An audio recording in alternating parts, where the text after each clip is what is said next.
God did not believe in one true God, okay? The whole concept of there being one true God wasn't even stated by God. He said in Genesis 22, and the Lord God said, now that man has become like one of us, knowing good, blah, blah, blah, blah, one of us. And somewhere else he also says, thou shalt have no other gods before me, okay? So he said at least twice in the very start of this book that we think is holy, which it isn't, which I've mentioned before. We haven't even got the concept of one true God from God. So where do we get this concept of one true God? It probably gets developed a little farther on. Of course, the priests go on and on and on saying that our God is the right God. But it never was said anywhere by any God, really. Well, because there are no gods. But, I mean, even when the men were writing it, they thought they were gods. I mean, Caesar thought he was God. A lot of leaders thought they were God. But they were smart enough to know that someone else was playing the same game in another country.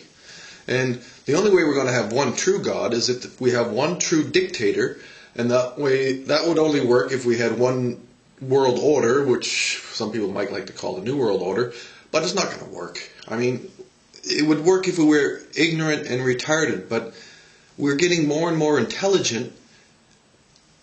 Every 10 years, I think the intelligence quotient goes up a couple of points or something. I mean, it sounds crazy because the world seems completely ignorant, but compared to the ignorance that we used to have, we are so far advanced. We are so far advanced. Science is doing things that, if you look at it, you don't even understand it unless you've been looking at it for years and years, because it's just way beyond what our daily lives are. And so, whatever. But I was sort of thinking of Islam a little bit, okay? Islam, strangely enough, has nice things in their history as well as bad things. I mean, Christianity has actually more bad things in their history because they've been longer at it. And Judaism has some pretty horrible things in their history as well. I mean, all of our histories are horrible because we've been fighting creatures since forever, okay? This whole concept of not having war, it's a new thing for us, okay? We've got to a point now where we've decided that war isn't the best method.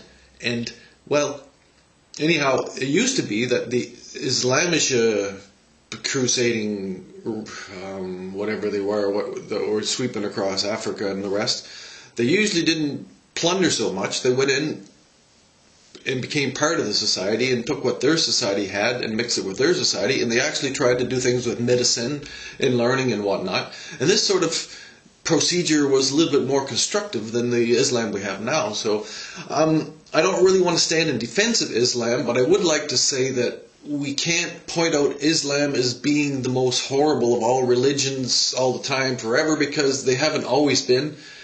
And a lot of what's going on, of course, it's easy to point your finger and say that Islam, because there's a few extremists doing weird shit. You think, well, okay, so Islam really sucks. And, well, there's Christians doing bad shit too, and there's Jews doing bad shit. And we're all doing bad shit, except for maybe the atheists who are a little bit more sensible. But even there's a couple bad atheists. But, I mean, that's not the point. Oh, I'm not completely mixed up.